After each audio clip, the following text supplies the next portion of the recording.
Advertencia, lo que viene a continuación es no apto para mentes aburridas. Las opiniones vertidas en este programa son de exclusiva responsabilidad de nuestra insaciable curiosidad.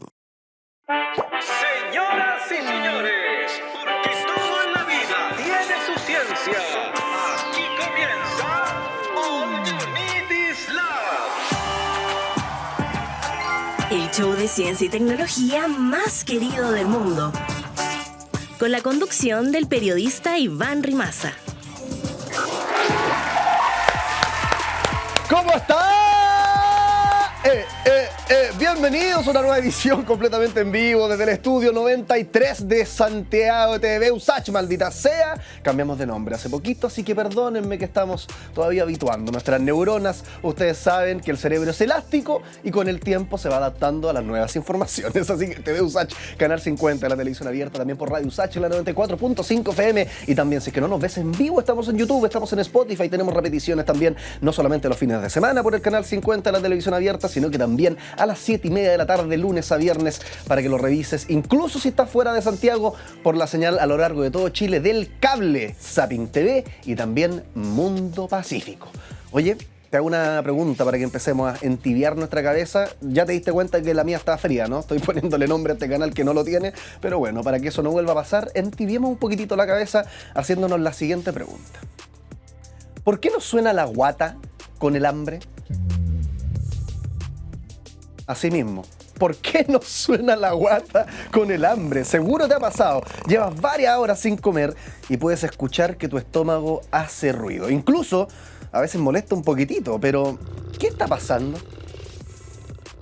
Suena como un monstruo ahí detrás, ¿no? ¿Y por qué suena tanto? Podríamos decir que es nuestro cuerpo haciendo aseo general, porque el sistema digestivo nunca para de ordenar, siempre está trabajando. Entonces, cuando no hay comida para procesar, en vez de relajarse y echarse, como nosotros haríamos cuando no tenemos trabajo, lo que hace nuestro sistema digestivo es ponerse a hacer mantención profunda, ponerse a hacer aseo profundo de alguna manera. Y esa limpieza hace ruido. De hecho, lo que escuchas se llama técnicamente borborigmos, ruidos que hacen líquidos y gases en el tracto gastrointestinal.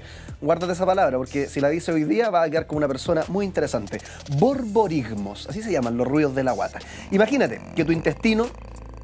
Ahí estamos de nuevo escuchando, es que yo no desayuné hoy día. Imagínate que tu intestino es una manguera larga. Cada cierto rato, desde el estómago, se activan unas contracciones súper fuertes que viajan por toda la manguera, como quien estuviera, digamos, estrujando una pasta de dientes, ¿no? Haciendo unas contracciones para que se vaya movilizando lo que hay adentro. Y esa contracción justamente empuja todo lo que encuentra a su paso. Gases, líquidos, restos de comida, etc. El tema es que cuando no hay comida sólida que amortigüe el sonido, ese peristaltismo, que es como se llaman estas contracciones, empuja principalmente aire y líquidos, lo que hace que escuchemos como este rugido que hemos estado escuchando ahora, ¿no? Ahí está, mira. Tal cual. ¿Y por qué a veces duele? Bueno, son contracciones potentes, pero la verdad es que no a todos nos duelen. En general, de hecho, duele por tener exceso de gases o ya sea el colon o el intestino irritados.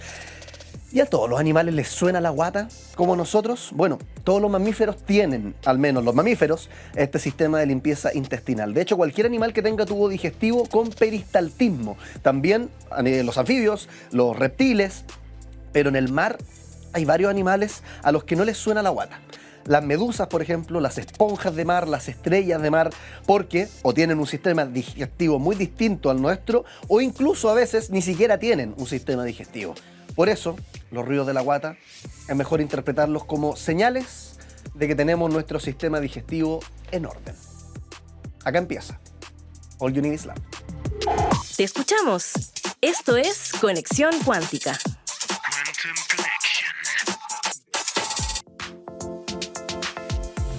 Tenemos redes sociales y la idea de tener redes sociales es atenderlas, leerlas, porque ¿de qué sirve subir algo y que tú comentes si es que no te pescamos ni en bajada? Por eso tenemos un código QR aquí abajito a la derecha de tu pantalla, lo puedes escanear, si no los amigos de la Radio USACH se los dicto ahora mismo, es @TVUSACH, @Radio USACH, @Diario USACH y @USACH Oficial. En todas esas plataformas subimos contenido interesante, en general preguntas curiosas respondidas por los que saben. Como por ejemplo, esta última que subimos ayer, vamos a verla. La bomba 4 afectó a las mujeres. ¿Qué dice la experta? Por supuesto. la cosificación de las mujeres, brutalmente, digamos. O sea, todo lo que está relacionado con Playboy, que en un momento fue presentado como rupturista, y que aquí la libertad era prostitución sofisticada nomás. Y la Bomba 4 es lo mismo acá. O sea, no me cabe duda que en los medios de comunicación chilenos también pasó eso. En el nivel modesto latinoamericano, las revistas, por lo menos la revista que yo analicé, que era una revista, La Ritmo, una revista juvenil de los años 60, el énfasis no estaba puesto en la belleza, eso es bien interesante, sino en el tipo de personalidad. Ahí lo que se buscaba era como darle pistas a las jóvenes en un mundo que se modernizaba, donde las mujeres estaban en lo público. Más que la belleza, yo diría, pero creo que ha habido un cambio enorme a lo que vemos ahora. Un cambio que tiene que ver con los medios de comunicación, que enfatizan mucho un modelo de belleza que se ha vuelto bastante más transnacional. El modelo de belleza chileno era, y sobre todo en esa revista se notaba mucho, que había que ser una chica encantadora, pero una chica decente, cuidarse. Hoy el modelo que se presenta es exhíbete. Parte del contenido que subimos día a día a nuestras redes sociales, entre otras cosas también. Por ejemplo, nos preguntamos, ¿prohibir el celular en clases es tonto? Y nos responde ahí una experta. También nos hicimos la siguiente pregunta, ¿el comunismo es empobrecedor acaso? Y nos responde también una economista. Los comentarios explotaron en cada una de estas publicaciones. No te voy a dar la respuesta para que vayas a las redes sociales, por supuesto, a revisarla. Ya, pero enfoquémonos en esto de las mujeres, porque estuvimos hablando de la feminidad. ¿Qué significa ser mujer? Y el reel que subimos tenía que ver con la Bomba 4, que no sé si se acuerdan los más jóvenes, probablemente no, pero era un suplemento de la Cuarta, donde aparecían mujeres en poca ropa o derechamente bikini, y que muchas veces se veía, de hecho, en bares o en botillerías, puesto como calendario, casi que como un elemento decorativo, ¿no? Y lo mismo que nos decía la experta, la cosificación más brutal que han sufrido las mujeres probablemente acá en Chile en el último tiempo. Veamos los comentarios que nos decían también ustedes. Tienen sus 15 segundos de fama ahí en Televisión USACH. Es la misma cosa que ahora hacen las de alto valor con página azul. Está cuestionando a esta persona, yo creo, OnlyFans, ¿o no? O Arsmate, de alguna manera. De hecho, el siguiente comentario que aparece ahí tiene que ver con lo mismo, cuestionando el mismo punto. Y en OnlyFans, Arsmate, o Arsmate, no tengo idea cómo se pronuncia, porque entiendo que esa plataforma es chilena. ¿No es lo mismo bajo esa misma lógica? En vez de ser empoderamiento, ¿sería prostitución sofisticada? No sé, po.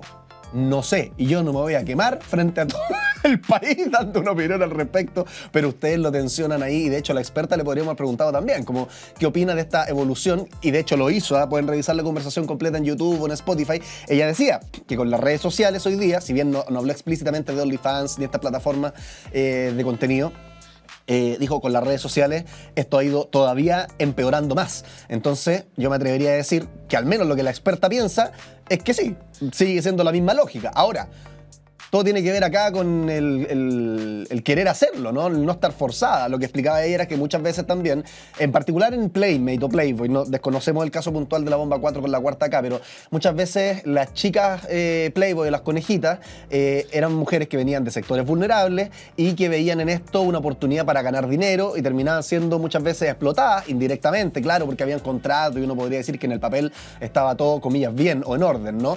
Pero en el fondo, como ella decía, podía ser interpretado incluso como prostitución sofisticada. La diferencia acá en OnlyFans es que ya es como más independiente, ¿no? Tú eres como tu propio jefe, no dependes de otra persona más, entonces quizás ahí podríamos tensionarlo. Y en el último comentario que aparece ahí dice, mucho daño ha hecho el machismo en la percepción de la sociedad hacia la imagen que se tiene de las mujeres. Les mandamos un saludo a todos y seguimos con más, ¿te parece?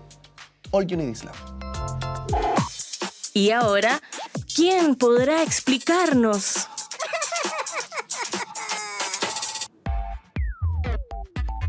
¿Saben cuál es mi apellido? Rimaza. Iván Rimaza. Y cada vez que digo mi apellido lo tengo que deletrear y me siento como un maldito cuico, con un apellido extrañísimo, que vamos a hablar ahora justamente sobre los apellidos. ¿Qué es lo que dicen de nosotros los apellidos? ¿Cómo están distribuidos en la ciudad? ¿Cómo están distribuidos en el Congreso? Muchas preguntas que le tengo que hacer a nuestro próximo invitado, Naim Bro, sociólogo, investigador de la UAI. Naim, ¿cómo estás? Te mandamos un aplauso a la distancia, gracias por conectarte, ¿cómo te va? Hola Iván. ¿Todo bien? Mucho gusto, acá estoy. Oye, sí, entusiasmado con esta... Oye, cuéntame, voy a hacer una pregunta bien general antes porque tú has ocupado harta Big Data incluso para analizar toda esta información, pero la pregunta inicial es, ¿por qué nos importan los apellidos? ¿Qué nos dicen los apellidos de nosotros a un nivel sociológico? los apellidos contienen información social, ¿sí? No están distribuidos aleatoriamente en la población. Típicamente, si tú escuchas un apellido como, no sé, Panini, va a decir, italiano, ¿no es cierto? Si escuchas un apellido Dupont, por ejemplo, va a decir, francés. Si escuchas un apellido Müller, por ejemplo, ¿no? Vas a decir, alemán. Entonces, obviamente, o Kawasaki, ¿no? Japonés. Claro. Obviamente, contiene información sobre tu ancestría, ¿no? Ese es un primer nivel donde el apellido contiene información, pero también contiene información social, que creo que es lo que vamos a hablar más hoy día, sobre tu origen socioeconómico. Así que el apellido sí contiene mucha información social y es un dato muy barato, porque todos tenemos un apellido, aparece en todos nuestros registros, ¿no es cierto? Entonces es un dato que contiene esa información social y es asequible para hacer investigación grande, digamos. Y pareciera que esa información que tú dices, que uno diría, los sociólogos la manejan porque lo estudian mucho, pero igual está como en el inconsciente, por decirlo de alguna manera, de la sociedad de a pie, que escucha de repente apellidos como, qué sé yo, Larraín o Echeverría, no sé, no quiero acá que nadie se sienta ofendido por los apellidos, ¿no? Pero muy distinto al apellido Pérez o al apellido González. Están muy cargados de esa información que tú decías, pese, insisto, a que no es necesariamente explícito. No sé si se entiende la distinción que yo estoy diciendo, es como que viene desde la intuición muchas veces. Bueno, sí, pero es una intuición informada históricamente. O sea, no es una intuición... Sí, o sea, es un hecho de la causa que un Larraín va a tender a estar más arriba en la escala social, en promedio. Eso no significa que no hayan Larraínes pobres, que los hay, pero es menos probable, digamos, encontrarse un Larraín pobre que uno rico, ¿no? Hay apellidos que son menos informativos. Por ejemplo, el González es un apellido que es el apellido más grande en Chile y está bien distribuido en toda la escala socioeconómica. Hay otros apellidos que no están tan bien distribuidos, están bien concentrados en ciertos sectores, ¿no?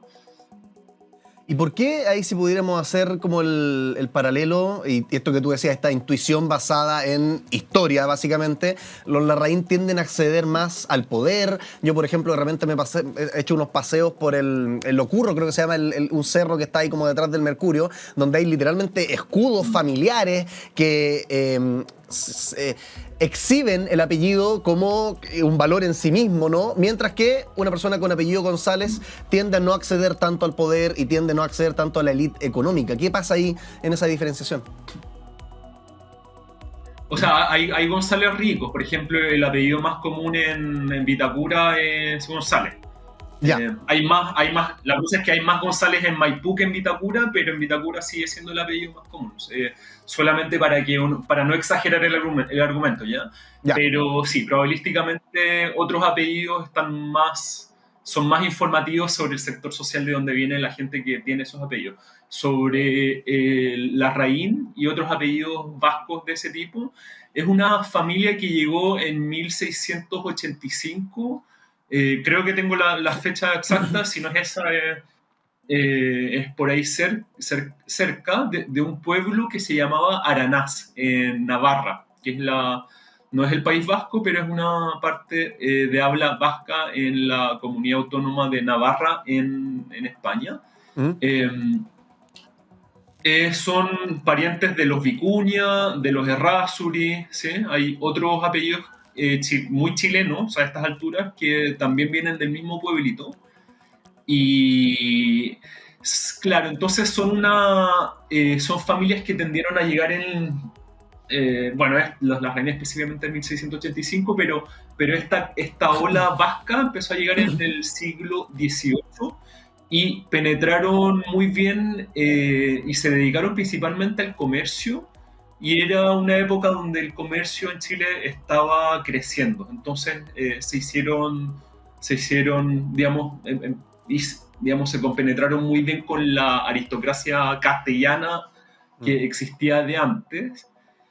Y para la independencia, en 1810, esto es algo que yo he investigado empíricamente, son familias que si bien ya venían acumulando cierto capital en el sector comercial, para la independencia lograron hacerse del poder político también. Entonces, a lo largo del siglo XIX son familias interconectadas que logran, digamos, situarse muy centralmente en la élite política de Chile, que en aquel entonces era también la élite económica. Ese es un poco, digamos, del background histórico. Entonces, como no solo en Chile, sino que en los distintos países del mundo, tu procedencia familiar es muy determinante de tu posición de clase. Obviamente familias muy prominentes en el siglo XIX hoy día van a tender a estar sobre representadas en los estratos altos. Y de hecho, esto que tú dices del acceso al poder político se ve evidente de manera muy gráfica en un análisis que tú también hiciste en el Congreso, ¿no? Que hay muchos apellidos que están sobre representados en el Congreso, más allá de que hoy día ha cambiado su composición respecto de cuando hiciste el análisis original, pero supongo que el fondo del análisis sigue siendo válido al día de hoy, ¿no? Sí, mira, entonces, así, si uno tuviera que dividir la historia de Chile en términos de la composición social de la élite política, uno podría decir que hasta 1851, que es cuando asume Manuel Montt, digamos, uno tiene la élite castellano-vasca muy metida, o sea, en el corazón del poder. Con Manuel Montt y Antonio Varas esto se revuelve un poco. Ellos mismos nos vienen, digamos, de las familias más centrales y empiezan a traer gente que viene de otros mundos. En los 1860 esta aristocracia antigua retoma el poder hasta las reformas de 1874 y especialmente hasta la Guerra del Pacífico. Después de la Guerra del Pacífico entran muy fuertes nuevas familias que yo en ese estudio llamaba burguesas, ¿no? Entonces acá estamos hablando de los Edwards, de los Mate, que son familias un poco más nuevas y que se hacen muy ricas rápidamente, digamos, en el comercio, en la minería, en la industria. Pero el quiebre más fuerte en la composición social del Congreso ocurrió exactamente hace 100 años, y específicamente en septiembre de hace 100 años, en 1925, digamos, con la Constitución de 1925. Si tú analizas los 200 años de historia del Congreso chileno, el momento en que la élite política se recambia con mayor fuerza es en la década de los 1920 y específicamente después de 1925. Wow.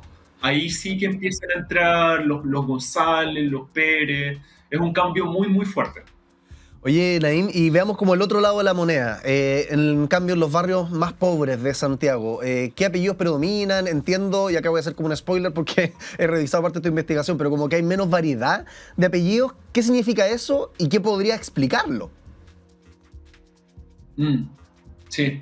Ahí, mira, entonces si tú te concentras en el 20% de arriba de la escala socioeconómica, el apellido típico de una persona de Vitacura, no sé, lo Barnechea, Las Condes, no es necesariamente apellido rimbombante castellano-vasco, que sí está más sobre representado, sino que es un apellido simplemente raros.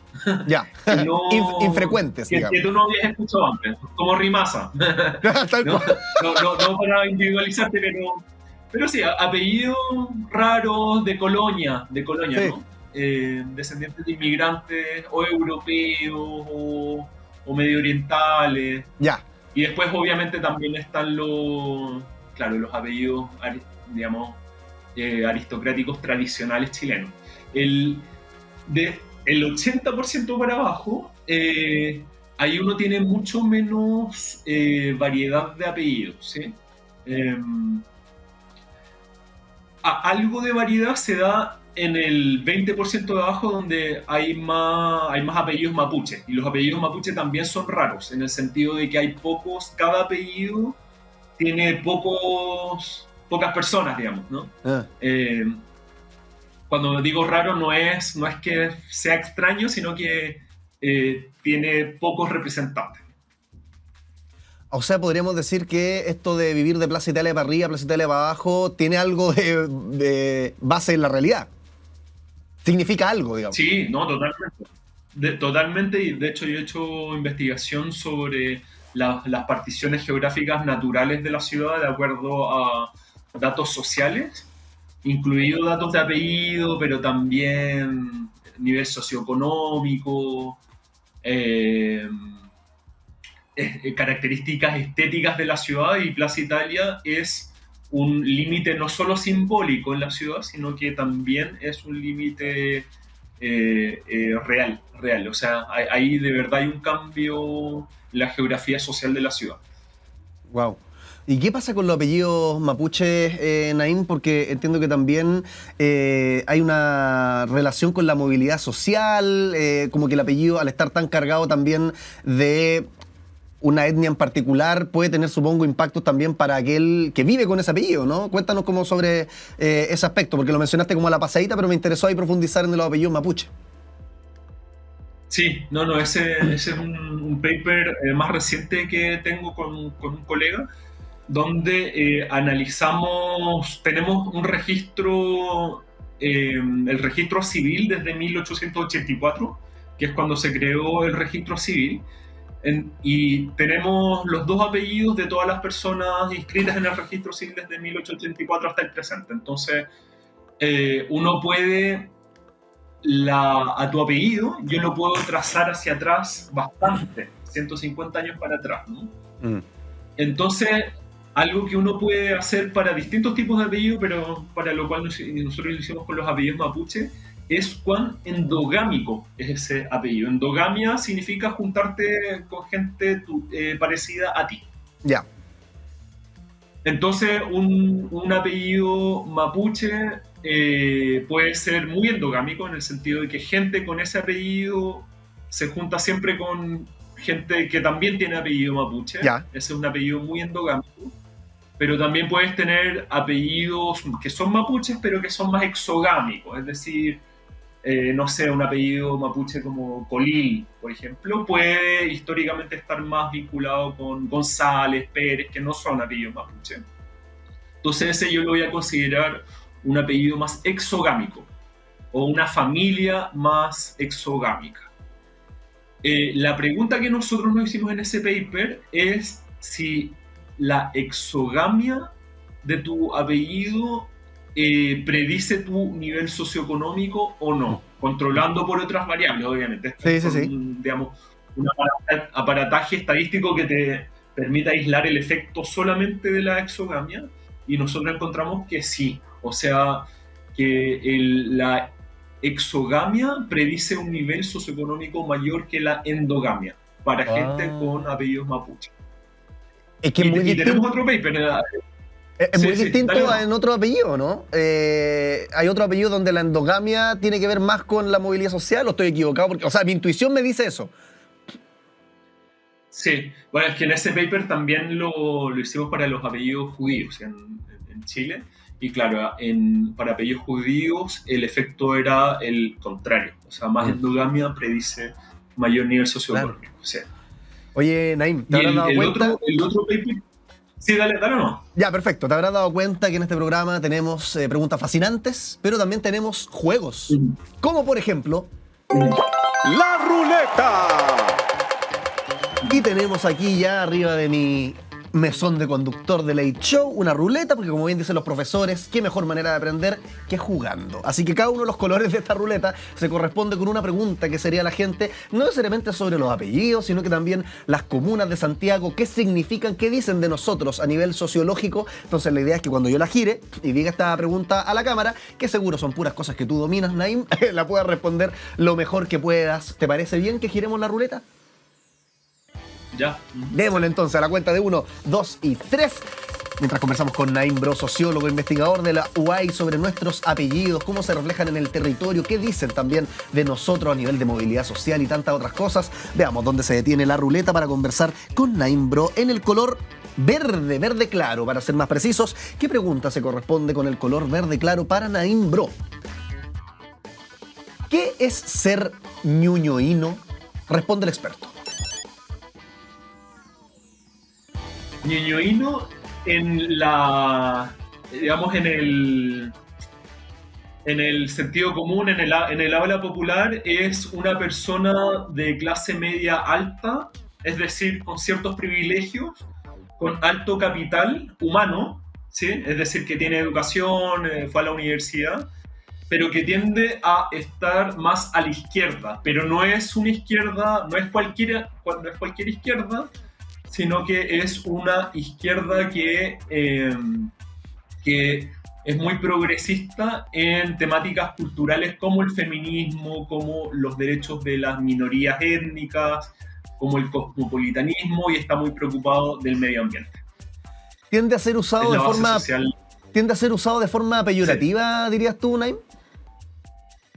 Sí, es usado peyorativamente desde dos lados. Desde la derecha, que digamos es lo que uno esperaría, pero también desde una izquierda más tradicional, basada en los sindicatos, ¿no? Entonces el ñuñoíno es criticado desde los dos lados, sí.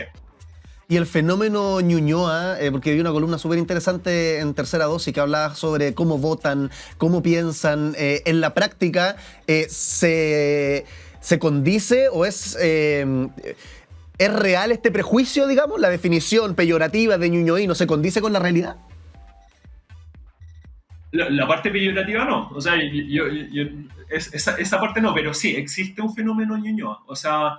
Ahora, el fenómeno lo estamos llamando Ñuñoa, pero también está bien fuerte en algunas partes de Providencia. Piensen ustedes algunos barrios de Santiago Centro, como Bellas Artes, como Barrio Italia también, eso está en Providencia. Barrio Brasil en Santiago. Sí, esos sectores tienden a votar bien distinto que sectores de la ciudad que han sido la izquierda tradicional. Ponte tú Pedro Aguirre Cerda, que es una comuna tradicionalmente de izquierda. Claro, el perfil electoral de Pedro Aguirre Cerda es bien distinto al perfil electoral de Ñuñoa, pese a que los dos uno podría, catalogarlos un poco más hacia la izquierda. Naim Bro, sociólogo, investigador de la UAI, te mandamos un aplauso a la distancia. Muchas gracias por estar con nosotros en el programa. Ojalá la haya pasado bien, que estés súper.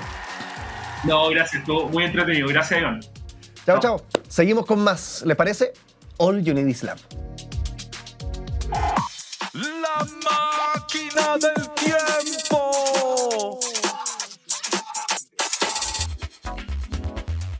Viajemos a una época en la que tocar el violín no existía. Porque ¿cómo eran los violines en la antigüedad? Viajemos en la máquina del tiempo para descubrirlo. En la antigüedad, de hecho, los antecedentes del violín se originan en instrumentos de cuerda frotada como el rabab árabe y la lira bizantina. Escuchemos ese violín un segundo.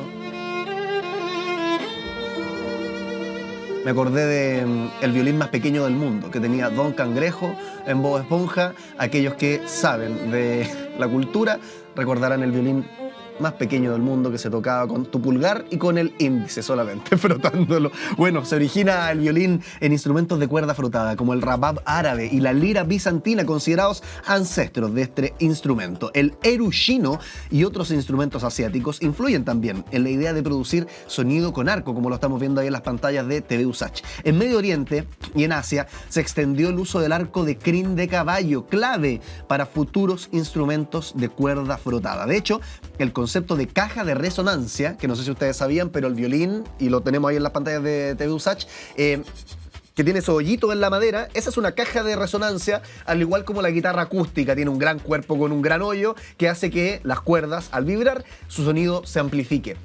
Lo mismo pasa con el violín, y el concepto de caja de resonancia ya en la antigüedad surgió en distintas culturas para amplificar el sonido de la cuerda frotada. En la edad que viene luego, entre el siglo IX y el siglo XVII, aparece la viola da braccio en Europa, uno de los pasos directos hacia el violín moderno. Surgen familias de instrumentos de cuerda frotada, violas, viel medieval, la lira da braccio, entre otros, y en el Renacimiento se perfeccionan las formas, afinación y tamaños, acercándose al diseño estándar que conocemos hoy día. De hecho, Italia se convierte en el centro de la innovación musical, con talleres artesanales que sientan las bases para la lutería. De hecho, al día de hoy existen como unas reliquias de esta época que yo te estaba describiendo, que son como estos violines Stradivarius, no sé si lo has escuchado, que son unos instrumentos de cuerda construidos por la familia italiana Stradivari, particularmente por el señor Antonio Stradivari, y son muy valorados por los intérpretes del mundo porque son únicos, hay muy pocas copias, son súper caros, hay algunos exhibidos en museos de alto prestigio. Bueno, en la actualidad, haber pasado, digamos, por toda esa época de la Edad Media, Italia, Renacimiento, llegamos ya a los siglos XVI, XVII, donde los talleres de Cremona, donde justamente estaba este señor Stradivari, que yo te digo, junto con otras familias, consolidan el violín tal como lo conocemos. El violín se expande entonces por Europa, luego por el mundo, como instrumento central para la música clásica, folclórica y popular. Y al día de hoy, la tecnología también ha entrado en el violín. No sé si tú lo sabías, pero existen violines eléctricos, violines digitales, que amplían su sonoridad a géneros contemporáneos. Yo he visto, por ejemplo, violinistas que ocupan violín eléctrico que se conecta con un cable a un amplificador, como si fuera una guitarra, e incluso le pueden poner un pedal de distorsión, y así se adaptan a contextos que no necesariamente son la música clásica o donde solemos escuchar el violín acústico, ¿no? De hecho, la lutería actualmente está combinando la tradición artesanal con tecnologías modernas, impresión 3D, materiales compuestos y tantas otras cosas. ¿Te gustó el viaje en el tiempo? Pasamos de de frotar en instrumentos como el rabab árabe al violín eléctrico o incluso impreso en 3D, como lo es en la actualidad. Nos vamos a una pausa y seguimos con más All You Need Is Love. Hagamos la corta. Ciencia al paso.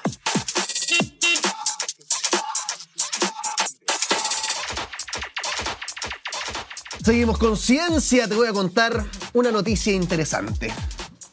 Hablemos de un autobús que funciona en base a caca. ¿Lo conoces?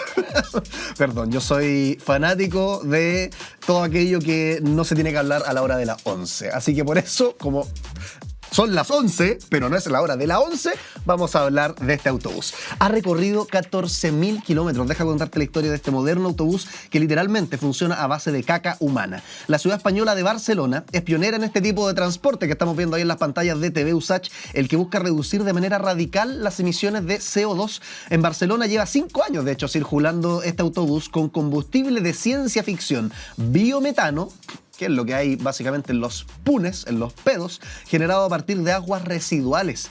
El vehículo, bautizado como Nimbus, recorre más de 14.000 kilómetros al año usando solamente gas renovable y ha logrado disminuir, de hecho, su huella de carbono en un 80%, comparándolo a un bus diésel o un gas fósil, según los impulsores. La EDAR de Baix Llobregat trata a diario, que se llama la planta de tratamiento de agua, trata a diario más de 400.000 metros cúbicos de aguas servidas, y mientras que el 95% del agua, o sea, casi toda, se regenera para otros usos, los lodos se aprovechan para producir biogás. Y la innovación llega de hecho con esta misma etapa Power to Gas, porque el CO2, el dióxido de carbono, se combina con hidrógeno verde.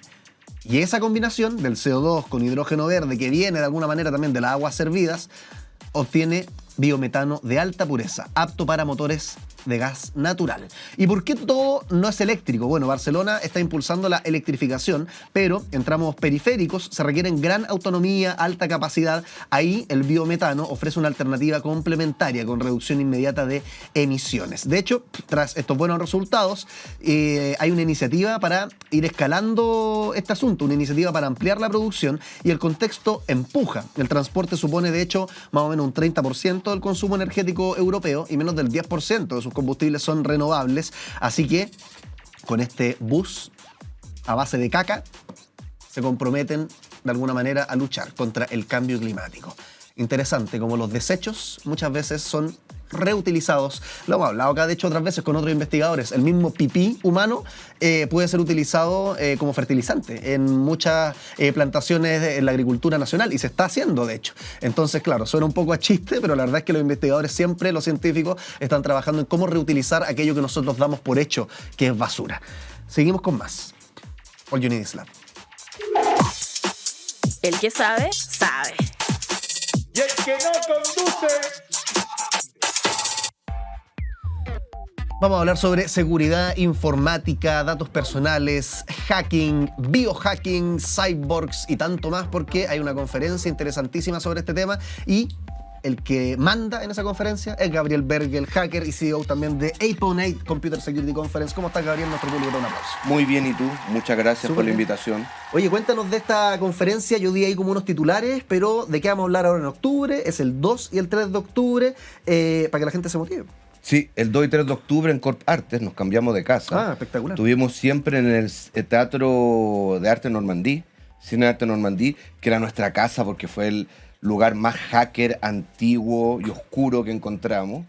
Y le daba un toque muy particular, pero lamentablemente nos quedó chico. Ya. Y Corp Artes le gustó nuestro proyecto, así que nos vamos Que a es ir. menos oscuro, por parte. Digo. Es menos oscuro, es más mucho más mainstream, grande, claro. tiene hasta un mata. Claro. Entonces pero estamos muy contentos porque les gustó nuestro proyecto, es mucho más grande, cae mucha más gente, es más moderno, por lo tanto sentimos que nos subió el pelo con esto. Así Oye, que ¿de qué vamos a hablar este año? ¿Cuáles son los principales debates que se están dando a nivel de hacking, biohacking y ciberseguridad?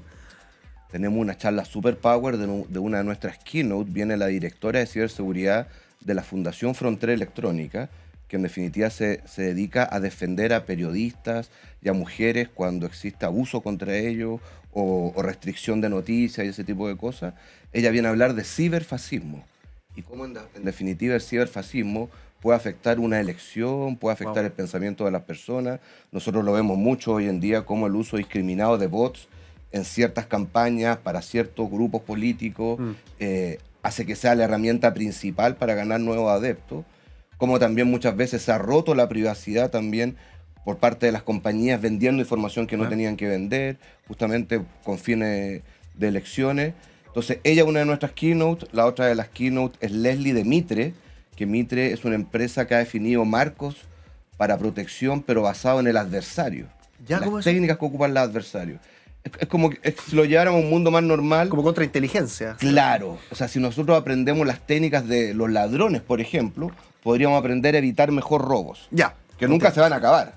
Pero si conocemos bien sus técnicas, procedimientos, tácticas, vamos a estar más protegidos. Y otra chica de Mitre también, viene una directora a hablarnos justamente de esto. Y otra persona de Mitre también nos viene a hablar de cómo proteger a los niños basándonos en el comportamiento también de los cibercriminales. ¡Wow! Porque hoy día los niños también están súper expuestos, o sea, principalmente a robo de información que se vende mucho. Lamentablemente hay mucha pedofilia también en línea, en los videojuegos. Entonces Mitre, que creó este marco más profesional, por así decir, para proteger a la empresa, ahora creó un marco también para proteger a los niños. Y que primera es vez como que se una forma de presenta. entender la ciberseguridad, como no solamente el acceso a que no se me roben las claves, sino que es también a qué me expongo en Internet. Claro. Y es la clave de los últimos años entender cómo piensa el adversario para tratar de contrarrestar e implementar medidas que impidan que ellos cometan sus delitos. Oye, me quedé pegado con lo que habláis de ciberfascismo y quería saber tu opinión de una teoría que gira harto en Internet, que seguro has escuchado hablar, que se llama la teoría de la Internet muerta. Y dicen que, si no te la explico y se la explico a la gente, que actualmente la actividad humana orgánica en la web y en Internet ha sido desplazada por bots. Es decir, que hay casi que más bots e inteligencia artificial y contenido falso, no orgánico, en Internet. ¿Qué pensáis de esa teoría? ¿Crees que es real? ¿Cuántos bots de repente interactuamos y no nos damos ni cuenta que son bots? Lamentablemente hay muchos bots y esto tiene que ver con algo antiguo. Y no estamos hablando del bot que te atiende en la tienda, que es no, explícitamente que ese es un bot. bueno. Ese, claro. Claro. O sea, yo creo que esto es más antiguo y tiene que ver mucho con el comportamiento de las personas en Internet. Yo creo que de cierta manera las personas no son conscientes de con quién interactúan, de lo que hacen, de toda la información privada que nosotros mismos a veces subimos. O sea, es normal que en Facebook o en redes sociales te saques una foto con tu auto nuevo y la patente, o afuera de la puerta de tu casa con la dirección, que anuncies que te vas de vacaciones. Y después uno se impresiona de por qué me robaron o por qué... O sea, la otra vez le pasó a un influencer que posteaba dónde estaba en cada momento y sabían que tenía dinero, que tenía plata, que tenía cosas que se le podían robar. Entonces ya posteó, estoy en tal restaurante. Los cibercriminales dijeron, este restaurante es un restaurante lejos a Santiago, podríamos hacer algo. Le robaron ahí. Entonces, hoy día hay muchos bots, lamentablemente, hay un uso indiscriminado de bots. Se ocupan mucho cuando hay periodos de elecciones, como justamente ahora en Chile. Y además también hay mucha suplantación de identidad también. Entonces, en definitiva, lo que vimos hace poco, que Brad Pitt le estaba pidiendo ayuda a una mujer porque se quería operar y le terminó robando no sé cuántas libras. Pasa mucho, entonces yo siempre digo que es un poco polémico mi recomendación, hay que ser más desconfiado que nunca hoy día en Internet. Ahora, es llamativo eso que tú decís de esta influencer que sube fotos, porque, y te hago la pregunta desde la siguiente perspectiva, tú llevas al menos 20 años trabajando en ciberseguridad. Estoy muy joven. Claro, y el Internet tampoco es de hace 5 o 10 años, o sea, llevamos ¿cuánto con la World Wide Web? ¿Unos 30 años más o menos? Sí, claro. ¿Cachai? O sea, yo empecé a navegar como en 96. Y por eso te digo, entonces, ¿cuál es el fondo de esta pregunta? Es como, llevamos tanto tiempo con Internet hablando de ciberseguridad, ¿han cambiado los errores o seguimos siendo igual de pavos que hace 20 años? Es que es un tema de las personas. Las personas tenemos una tendencia natural a confiar.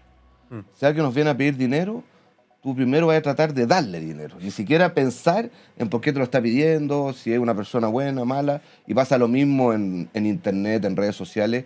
Y hoy día el tema es mucho más complejo aún. Y es un tema que hablamos mucho y del cual vamos a hablar también en la conferencia, que el uso de la inteligencia artificial. Porque la inteligencia artificial nos va a ayudar mucho y nos está ayudando mucho a todos a hacer cosas más rápido, a automatizar cosas. En ciberseguridad, por ejemplo, cuando uno está defendiendo, por así decir, hay muchos registros que revisar y sacar patrones y cosas así. Hoy día la inteligencia artificial ahí ayuda mucho. Pero también la inteligencia artificial, como un cuchillo, que sirve para cortar, pero también para matar. Acá también los cibercriminales la están ocupando mucho y es muy fácil hoy día clonar una voz, por ejemplo. Clonar un video tuyo. Hoy día me hace falta una foto tuya. Claro, para darle movimiento. Tu voz, que probablemente está en YouTube. Hay varios capítulos ahí. Y así de fácil yo puedo hacer un video tuyo invitando a invertir en una criptomoneda. O sea, ya se ha visto videos falsos del presidente Gabriel Boric invitando a invertir en una criptomoneda, cosas así. O de periodistas famosos. Entonces hoy día es más complejo aún. Porque si antes éramos poco conscientes, porque nos llamaba cualquier persona, nos llamaban ejecutivos del banco de la cárcel, que hablaban con gente de la cárcel, y pensábamos que de verdad era un ejecutivo, porque además los chilenos hablamos mal. Hoy día se puede clonar la voz del ejecutivo tuyo, efectivamente. Y se puede clonar un video tuyo con una imagen, entonces más complejo aún, y van a haber probablemente más fraudes y engaños de este tipo. Oye, tú hablabas también, una de las charlas tiene que ver con las técnicas que ocupan los ladrones, por decirlo así, o los hackers de gorro negro, para invadir nuestra privacidad, entre otras cosas. ¿Cuáles son esas técnicas y de qué manera la inteligencia artificial, como tú bien decías ahí, te puede ayudar de repente a hacer un brute force de manera más fácil? ¿Hace que el hackear sea más fácil? Sí, definitivamente. Y yo me atrevería a decir que las principales técnicas hoy día ocupadas por los cibercriminales son las técnicas de ingeniería social. Más incluso que como meterse a los datos y la cuestión, el vulnerable es el ser humano. Sí, atacar la página web sigue siendo popular todavía. El uso del ransomware es increíblemente popular y muy rentable. Explícanos qué es un ransomware. Un ransomware es un archivo malicioso que básicamente infecta tu computador y luego te impide el acceso a él. Como que básicamente cifra. Por eso se llama ransomware, de secuestro. Entonces secuestra la información porque la cifra y en definitiva te pide dinero a cambio para darte una clave y poder descifrar la información. Esto es súper común, afecta a personas normales cuando caen en un aviso de un banco o algo así, pero también afecta a empresas. Y se ha vuelto muy popular porque se puede ganar mucho dinero haciendo eso. Entonces existe el concepto o el rol de asociado a un grupo de ransomware. Y Lockbit, por ejemplo, que es uno de los más famosos, te pide una cuota de inscripción de $5.000. Pero te garantiza que en un mes lo... Infectáis a alguien con un ransomware. No, te garantiza que en un mes ya recuperaste tu inversión. No. O sea, al revés, un seguro, por tú te haces como un trabajador de ellos, por así decir. ¿Y qué ha pasado? Esto lamentablemente sigue siendo tan popular y tan rentable que criminales normales, los que andan robando en la calle, haciendo una encerrona, empezaron a hacer esto. Porque se dieron cuenta que había una línea nueva de trabajo rentable, fácil, desde tu casa, sin tener que exponerte. Oye, ¿y qué pasa? Y acá sin miedo a que nos pongamos técnicos, así que sin necesario ocupar tecnicismo con toda la confianza. Pero yo siempre me he preguntado, nunca me ha pasado que un ransomware me llegue a mi computador, pero y voy a hacer la analogía. Si yo quiero borrar, ponte tú, una foto de mi computador, papelera, reciclaje, lo borro. O puedo hasta formatear el disco duro. Claro. ¿Por qué el ransomware tiene este poder sobre mi computador que yo no puedo ni siquiera formatear el disco duro, o quizás sí, no tengo idea, y deshacerme del ransomware? ¿Por qué tiene tanto poder? ¿Por qué lo logra secuestrar si yo tengo en físico mi computador acá y uno diría, ¿puedo borrarlo o no? ¿Qué es lo que pasa ahí? ¿Por qué se pega así tanto al computador? Claro, porque en definitiva el archivo malicioso, una vez que infecta tu computador, ocupa diferentes técnicas que le permiten tener acceso al disco duro. Y le permiten también tener, por así decirlo, un algoritmo de cifrado dentro del mismo código del ransomware que hace que tu equipo se cifre. Porque es como Casi que se hace parte del sistema operativo, así, no sé, se integra. Claro. Ocupa los mismos permisos que tienes tú y todo eso, y en definitiva... Engaña al computador también. Claro, en definitiva es como si tú tuvieras un software de cifrado y tú pusieras cifrar todo mi disco duro. Eso mismo hace el ransomware. De manera muy eficiente, se esconde también dentro de otros archivos. No es que venga el bicho así con una alerta, no, viene dentro de un Excel, sí, viene dentro de una foto. Que cuando te entra un virus salís los pop-up y la cuestión. No. Es difícil, o sea, y además existen muchas técnicas avanzadas como el click fix. Probablemente has estado navegando alguna vez en internet y te dice su computador está lento o está infectado y te aparece una nueva pantalla. Su computador está infectado, ¿quiere limpiarlo? Y claro, la gente le pone sí, claro, quiero limpiarlo.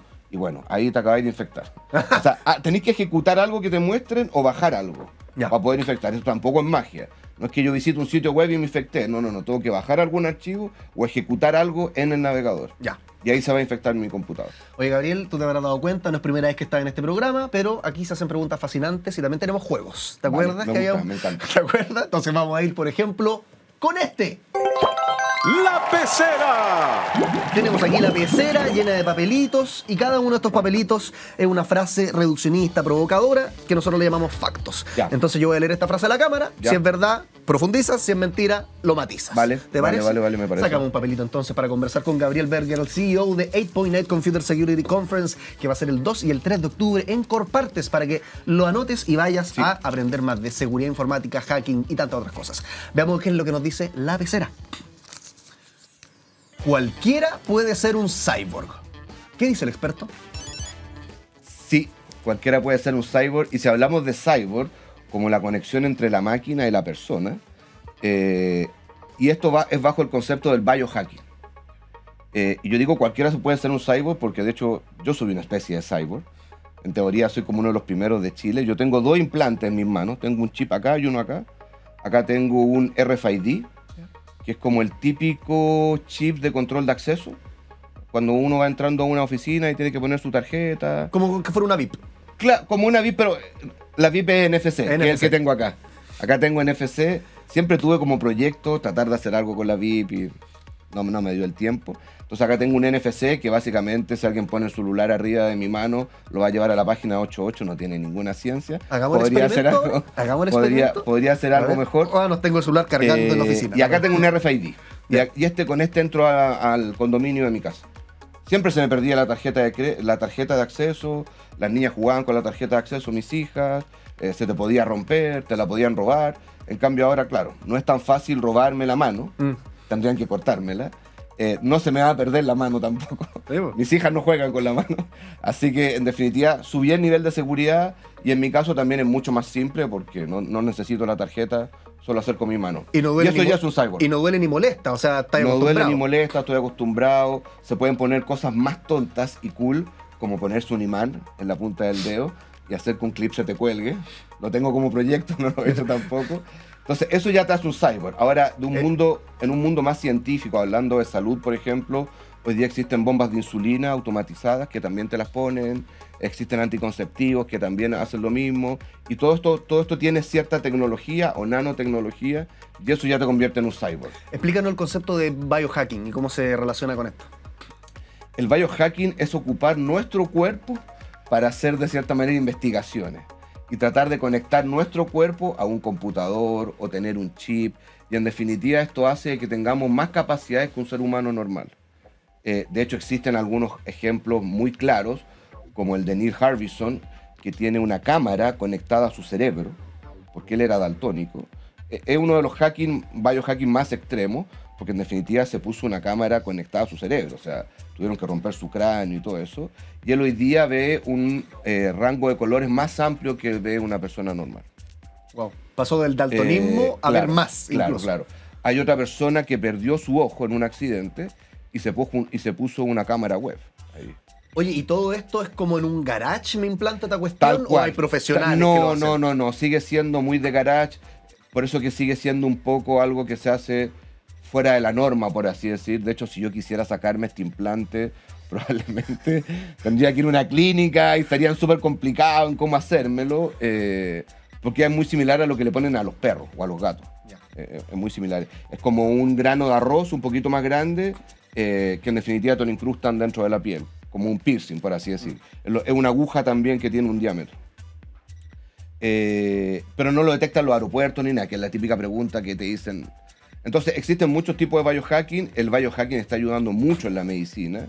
Y el tema de los chips, a pesar de que la gente crea que es algo súper novedoso y nuevo, no es tan nuevo. Y en Estados Unidos es muy popular. De hecho, muchas empresas lo tienen implementado con sus trabajadores, porque así tienen un mejor control de a qué hora entran, a qué hora salen. Y en el mundo del deporte, por ejemplo, ha logrado demostrar que se logra una performance mejor de los deportistas que tienen el chip también, porque pueden saber a qué hora comen, a qué hora hacen ejercicio, cuántas horas duermen, etc. Entonces, en definitiva, vamos hacia allá. El biohacking se va a hacer cada vez más popular. No sé si en algún momento lleguemos a que esto sea legal y que lo pueda hacer un doctor en una clínica, pero hoy en día hay muchos grupos que hacen esto de manera autónoma, así que se va a hacer más popular. Oye, dos cositas. Una, eso, que se te cayó el micrófono. Y segundo, nos quedan 30 segunditos para que ahí a tu cámara le di la invitación a la gente. 2 y 3 de octubre en Corpartes, la entrada, donde la pueden encontrar, qué van a encontrar también en esta conferencia. Sí, 2 y 3 de octubre, súper invitados al Corpartes, Casa Nueva. Tenemos cerveza gratis, como todos los años. Regalamos una polera de 8.8 Matrix, que el diseño quedó increíble. 14 expositores, la mayoría de ellos internacionales. Así que si quieren compartir, quieren aprender de ciberseguridad, quieren estar con gente que sabe mucho, vienen 2 investigadores hackers, un hombre y una mujer de Rusia, gente que nunca ha estado en Chile. Así que acérquense, la entrada la pueden comprar en 8.8.org, o también si se meten a Welco y ponen 8.8 Matrix, en honor a la película Matrix del año 1999, nos van a encontrar. Así que esperamos a mucha gente y síganos. Y yo creo que este tema de la ciberseguridad es cada vez más importante. Hoy día en Chile tenemos una ley de ciberseguridad, se viene muy pronto una ley de privacidad de datos, por lo tanto es un tema en boga, y no solo un tema para los técnicos, los nerds y los hackers, sino que para cualquier persona. Gabriel Bergel, Cyborg, podríamos decir. Sí, Cyborg. Cyborg y CEO de la 8.8 Computer Security Conference. Oye, nuestro público te da un aplauso. Gracias por estar acá. Muchas gracias, muchas gracias. Seguimos con más. ¿Les parece? All You Need Is Love.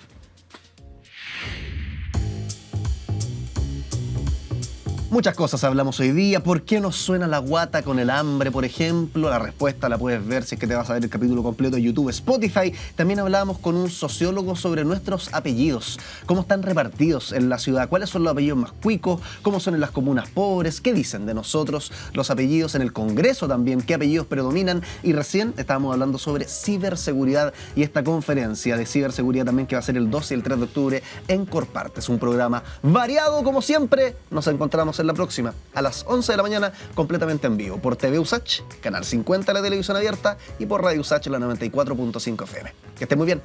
Chao, chao.